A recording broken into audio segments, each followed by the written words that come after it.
Hello, everybody. I'm Dr. Greg Sloop, and it's time for Live at 5 on this Sunday, November 3rd, 2024.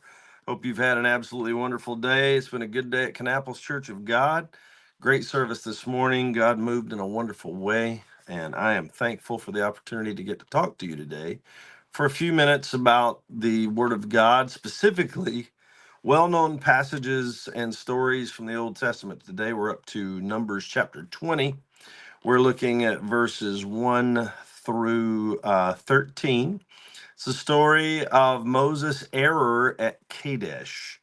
We're talking about specifically how he was told by God to do one thing and instead did another. So we'll see how this affected him and everybody connected. Verse 1 of chapter 20 of the book of Numbers begins like this. Then the children of Israel, the whole congregation, came into the wilderness of Zin in the first month, and the people stayed in Kadesh. And Miriam died there and was buried there. That's the sister of Moses and Aaron.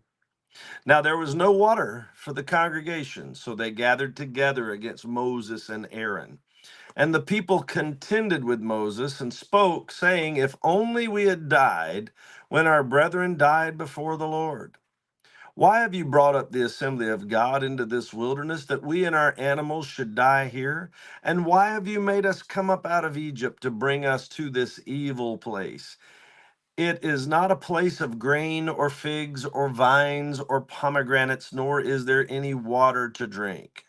So here we are, brought into Kadesh. They've been judged for their lack of belief, and now they're doing the exact same thing that the people who die or are going to die have were accused of and judged for. I don't know when these people are going to learn. I don't know when they're going to understand that God is taking care of them. They just need to have faith. So Moses and Aaron went from the presence of the assembly to the door of the tabernacle, and they fell on their faces, or they prostrated themselves before the Lord. And the glory of the Lord appeared to them. So they went to God as they should. God appeared to them. Let's see what he had to say. Verse 7. Then the Lord spoke to Moses, saying, Take the rod, you and your brother Aaron, gather the congregation together. Speak to the rock before their eyes, and it will yield its water. Thus you shall bring water for them out of the rock and give drink to the congregation and their animals. Here's your solution. Go to the rock in Kadesh. Take your rod, but speak to the rock. Remember that. That's going to be important. So Moses took the rod from before the Lord as he commanded him. And Moses and Aaron gathered the assembly together before the rock, and he said to them, Hear now, you rebels, must we bring water for you out of this rock? Then Moses lifted his hand and struck the rock twice with his rod. It's not what God told him. And water came out abundantly, and the congregation and their animals drank. So the situation was thwarted. The travesty, the tragedy rather, was avoided. They had water. Everyone could drink. Everybody was saved.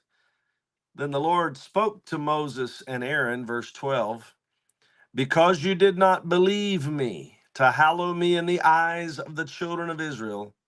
Therefore, you shall not bring this assembly into the land which I have given them. Looks like God's trying to send a message here. You can't go into the promised land unless you obey. If you believe and obey, you have to believe and you have to obey. He was not allowed to go in. Moses, after all this time, was not allowed to go in because he did not hallow God in the eyes of the children of Israel. He did not do what God told him to do and speak to the rock. Verse 30, this was the water of Meribah, or the word Meribah also could be translated contention, because the children of Israel contended with the Lord, and he was hallowed among them. Another one of those sad stories. People not getting to go into the promised land because they didn't believe and they didn't obey. That I think these two words are so tantamount to what it takes to be blessed by God and to receive the blessings and the provision of God, and that is to believe and to obey. Believe and obey. That's God's plan for us to get what we need from God in the time that God intends for us to have it. And that's the word for today. Believe and obey. Good to see a few of you on here with us today. Kathleen Palace, Sharon Noblet, Zumbuxing. We're so glad all of you are on here. It's always a blessing to have you with us, whatever time of day or night. And it's our privilege and honor to be able to present you this Bible study, this short piece of the Bible study each day, Sunday through Friday. If you're in the Kannapolis area, we are having a special prayer service tonight at 6 p.m.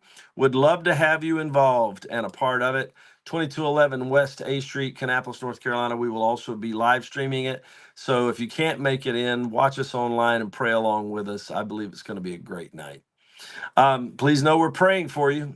Spend some time with God every day in the Word of God and prayer. It's the best thing you'll do all day, and it'll help you to believe and obey. I think those are such key things, and spending time with God can help you to do just that. We're praying for you, and I hope to see each of you again tomorrow.